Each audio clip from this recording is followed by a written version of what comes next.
Nama Majen TNI Purnawirawan Sunarko kembali mencuat ke publik. Mantan Danjen Kopassus ini melontarkan kritik keras yang menohok lingkaran politik yang ia sebut sebagai geng Solo, kelompok yang diasosiasikan dengan mantan Presiden Joko Widodo.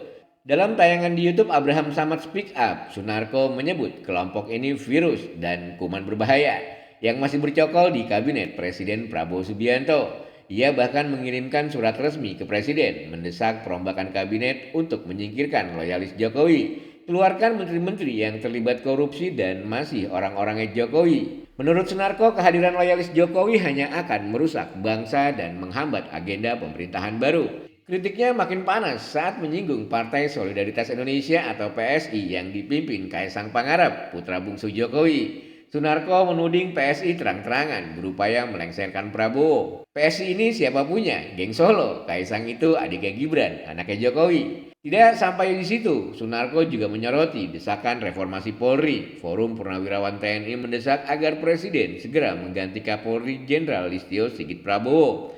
Desakan ini muncul di tengah sorotan publik pasca demonstrasi 17+8. Menurutnya, jika Prabowo tidak segera bertindak, akan muncul dugaan bahwa Presiden masih tersandra oleh Jokowi. Dari sini terlihat ada 3 poin utama kritik Sunarko. Pertama, tuntutan agar Prabowo benar-benar lepas dari pengaruh Jokowi. Kedua, dorongan reformasi di tubuh Polri. Dan ketiga, peringatan terhadap manuver politik PSI yang dianggap ujung tombak geng Solo. Pertanyaan besarnya, apakah kritik ini realistis? Namun sejarah mencatat Purnawirawan TNI memang kerap memberi tekanan moral maupun politik pada pemerintahan sipil.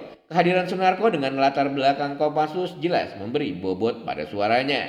Namun tudingan terhadap PSI juga perlu dicermati. Meski vokal di ruang publik, kekuatan elektoral partai ini masih relatif kecil. Apakah benar PSI bisa jadi ancaman nyata bagi Prabowo atau sekedar simbol oposisi muda yang lebih ribut di media sosial? Kritik Sunarko menambah panas dinamika politik di awal pemerintahan Prabowo. Publik kini menunggu, akankah Presiden merespon desakan Purnawirawan atau tetap menjaga keseimbangan dengan lingkaran lama Jokowi?